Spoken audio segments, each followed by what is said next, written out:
Fala meu povo, quinta-feira, ontem não teve vídeo no canal, mas hoje eu vou compensar vocês com muita informação. O vídeo de hoje está recheado de coisas, tem informações a respeito do clássico Bavi, venda de ingressos e também quadro de arbitragem que foi definido agora há pouco pela Federação Baiana de Futebol. E eu já adianto para vocês, de antemão, com certeza teremos estresse nesse jogo. Vamos falar também sobre John Textor e como essas acusações que ele vem fazendo, de um favorecimento do Campeonato Brasileiro ao Palmeiras, manipulação de resultados e de jogos também, impactam o Bahia indiretamente, além, claro, de Emanuel Martínez, meio-campista argentino do América Mineiro, que teve seu nome ligado ao Bahia nos últimos dias. Eu venho trazendo já aqui no canal alguns vídeos falando sobre ele, de como está a atualização nos bastidores a respeito desse jogador e do momento dele também. E eu vou trazer tudo isso no vídeo de hoje. Meu nome é José Victor, para quem ainda não me conhece. Eu sou produtor de conteúdo aqui do Meu Bahia. Já conto muito com o teu like aqui nesse vídeo, é muito importante para ajudar o canal e, consequentemente, o nome do Esporte Clube Bahia. Que você se inscreva também aqui no canal para que a gente possa chegar a 3.000 inscritos. Faltam menos de 800 pessoas para isso e eu conto muito com o teu apoio clicando aqui no botão de se inscrever embaixo. É de graça, não custa nada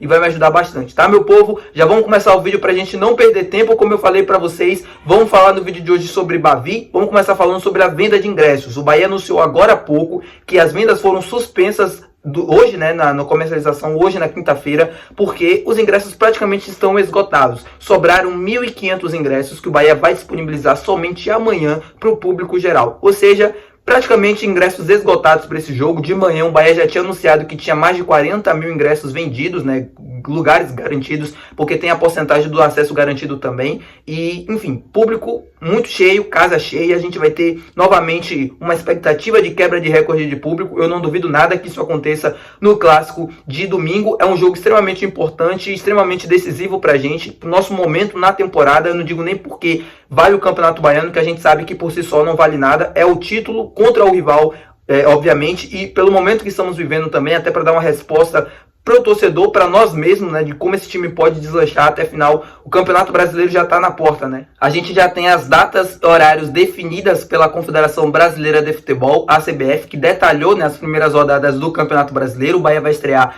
no sábado contra o Internacional, inclusive é o jogo que abre o Campeonato Brasileiro, às 6h30 da tarde, lá em Porto Alegre. Inclusive, é bom pontuar, a tabela do Bahia jogando em casa nos primeiros jogos ali do Brasileirão é extremamente terrível. O Bahia vai jogar em horários e datas terríveis, é um jogo, por exemplo, contra o Grêmio, eu não me recordo o número agora, a data, mas é um sábado às 9 horas da noite, tem jogos também às 8 horas, 9 horas da noite, além desse do Grêmio. A gente sabe, quem mora em Salvador, inclusive, sabe como é perigoso esses horários de jogos, até o transtorno também para votar, questão de transporte público para quem utiliza, é muito complicado, mas a gente vai ter que dar um jeito, como foi na última temporada, também com horários terríveis, mas a torcida sempre comparecia, sempre estava presente, sempre mais de 30.000 pessoas nos jogos, e esse ano também não deve ser diferente. O que foi definido também agora pela Confederação Brasileira de Futebol foram as datas das quartas de finais da Copa do Nordeste. Tinha uma indefinição, poderia ser tanto no dia 10 quanto no dia 11, agora, na quarta-feira ou quinta-feira, mas o jogo do Bahia ficou mesmo para quarta-feira. Bahia e Náutico vão se enfrentar na Arena Fonte Nova, às 9h30 da noite, buscando a vaga na semifinal da Lampions League.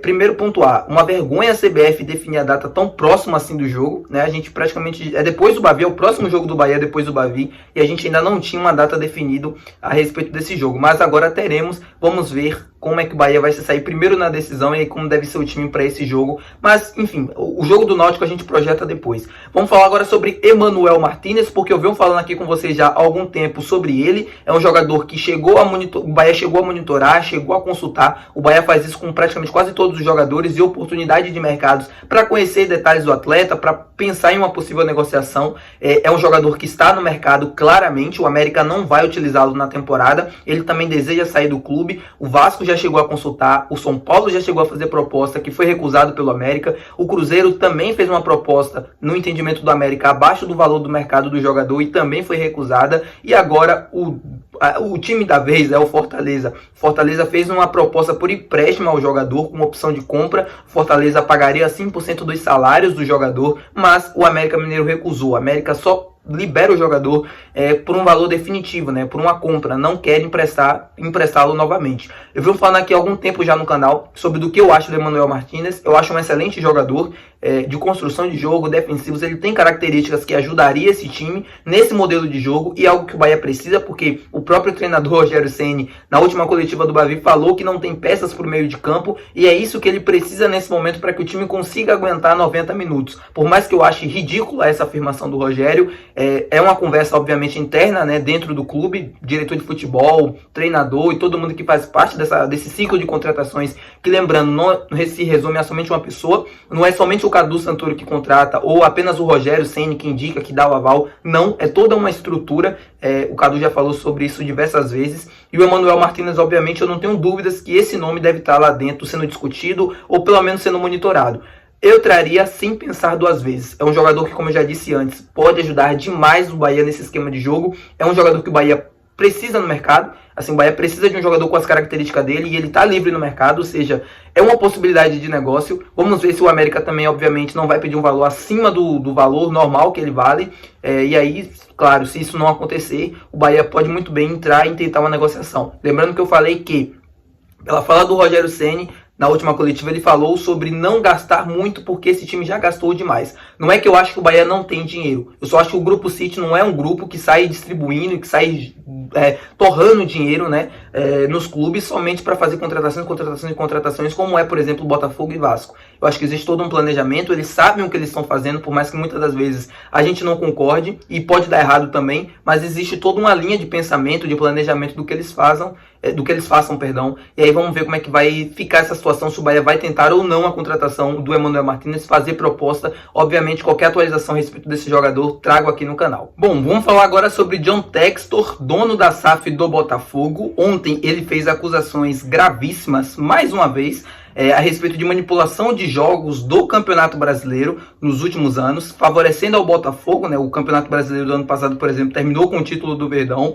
Ele vem fazendo acusações gravíssimas já há bastante tempo. Há um mês atrás ele disse que mostraria as provas, que iria parar o futebol brasileiro, que as pessoas não imaginam o que acontece e tal, coisa do tipo, e não apresentou nenhuma prova. E novamente ele falou, né, sobre isso e disse que as pessoas não estavam deixando ele mostrar as provas e que tudo mais, mas que dessa vez ele ia mais à frente, né, que ele ia entregar para a polícia, investigação e tudo mais. Bom, por que eu estou trazendo isso aqui? Por que eu estou falando disso? A gente teve em 2021 um caso que eu não quero dizer nada que para não me comprometer, tá? Mas foi muito estranho o que aconteceu com o Bahia em 2021, na reta final do Campeonato Brasileiro. O Bahia foi descaradamente prejudicado em diversos jogos seguidos na reta final do Campeonato Brasileiro, que acabaram resultando em perda de pontos do tricolor no final da tabela. É óbvio que eu não estou colocando esses erros na culpa, né, do Bahia ter sido rebaixado. O Bahia foi rebaixado pelo que fez nas 38 rodadas daquele campeonato, mas é impossível não dizer que aqueles erros, de uma certa forma, atrapalharam o Bahia dentro do campeonato. Bom, por que eu estou falando disso? Eu vou explicar agora. A minha opinião sobre isso, do Textor, é que não exista no nível do que ele está falando, assim, o que ele está falando é uma parada muito grave, é uma acusação muito, mas muito grave e que ele precisa provar. E até agora ele não me provou nada. Mas caso o Textor consiga provar tudo o que ele está falando, porque é muito sério, a gente precisa também voltar e dar uma atenção ao que aconteceu ao Bahia em 2021 naquele Campeonato Brasileiro. Foi muito estranho, foram erros grotescos por árbitros que não tinham errado naquela proporção até aquele momento da carreira, diversos jogos seguidos que acabaram resultando no mínimo aí de 6, 7 pontos que o Bahia perdeu, que poderiam salvar o time do final do rebaixamento. John Textor, aí aqui é a minha opinião, tá? Eu não acho que nada disso do que ele tá falando é verdade. O Textor perdeu o campeonato ano passado pro Palmeiras de uma forma inexplicável. O Botafogo conseguiu perder aquele campeonato, ninguém consegue imaginar como. Não foi por questão de erro de arbitragem ou coisa do tipo, foram por jogos ruins mesmo. Eu acompanho o Campeonato Brasileiro já há bastante tempo, tanto na parte de cima, tanto na parte de baixo da tabela. Eu acho que ele está pensando que o futebol brasileiro é nos tempos da década de 80, 90, em que tinham os grandes cartolas do futebol, que comandavam o futebol há bastante tempo, que estavam dentro dos clubes há bastante tempo, que manipulavam diversas coisas. Sim, eu não duvido que isso acontecia naquela época, mas é difícil a gente imaginar que haja manipulação de resultados em uma esfera tão grande como o John Textor está falando nesse momento.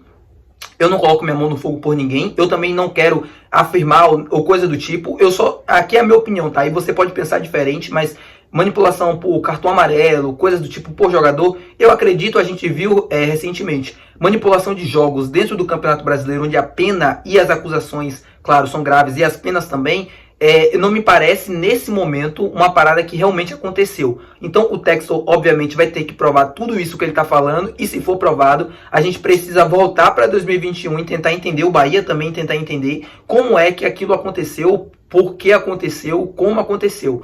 Primeira coisa também que vale destacar sobre isso do John Textor, ele não cita o Bahia em nenhum momento das acusações. O Bahia não tem nenhum jogo diretamente ligado em que os jogadores perderam de propósito para o Palmeiras para conseguir o título, nada do tipo. Então é importante a gente apenas ficar atento para isso, porque se o Campeonato Brasileiro das últimas edições foi manipulado para o Palmeiras ganhar, a gente também precisa entender o que aconteceu em 2021 com o Bahia, porque algo também possa ter acontecido naquela época. Bom, meu povo, e por último, o quadro de arbitragem para o Bavi de domingo para a finalíssima do Campeonato Baiano já foi definido pela Federação Baiana de Futebol. Trata-se de Emerson Ricardo, baiano natural de Salvador, aquele mesmo árbitro quarto árbitro daquela partida entre Bahia e Flamengo pelo Campeonato Brasileiro de 2023. Ele recomendou a expulsão do zagueiro Canu ao árbitro do jogo Zanovelli por uma agressão inexistente do Canu contra o Gabigol naquela partida. Ele teve participação direta naquele lance que terminou com o Bahia sendo extremamente prejudicado contra o Flamengo. O Bahia terminou inclusive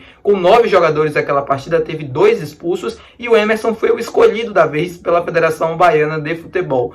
Eu não consigo entender como isso aconteceu, parece piada, mas não é, parece brincadeira, mas não é. O Emerson também está envolvido em diversos outros lances polêmicos ao longo da sua carreira contra a Bahia, Vitória e diversos outros clubes do Brasil. É um árbitro extremamente limitado, para não falar outra coisa, e a gente está falando daqui do maior clássico da região Nordeste e 2 clubes de Série A. É um jogo de Série A que o Emerson não tem capacidade de apitar, mas foi escolhido da vez pela Federação Baiana de Futebol de uma forma, para mim, inexplicável. Eu já falei no último vídeo do Bavi o quanto a escolha de um árbitro baiano poderia ser vista negativamente, porque poderia dar margem para qualquer tipo de interpretação.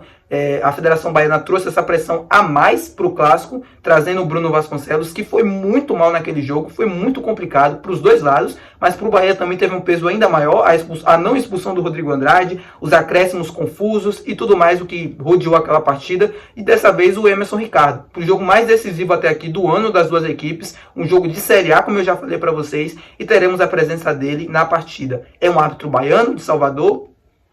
Mais uma vez, a federação não reconhecer, na verdade, que não tem árbitros capacitados para apitar os jogos daqui, os grandes jogos daqui, já é um problema. Colocar o Emerson, que é um dos piores árbitros hoje em atividade baiano, é outro gravíssimo problema. Mas, enfim, não quero falar mais nada de arbitragem para não parecer choro, mas é muito estranho, é piada, parece brincadeira e, cara, tá realmente... É difícil falar sobre arbitragem. Eu não quero ficar aqui como se estivesse reclamando. Eu espero muito bem que o Bahia consiga fazer a parte dele e que o Emerson não apareça na partida de forma negativa, né? É isso. Deixem aqui embaixo as suas opiniões nos comentários. Muito obrigado por assistir até aqui, meu povo. Se você assistiu, já deixa teu like aí. Não se esqueça de se inscrever no canal também. É muito importante pra gente, para que a gente possa chegar a 3.000 inscritos. Muito obrigado por assistir até aqui. Um beijão e até o próximo vídeo. Valeu!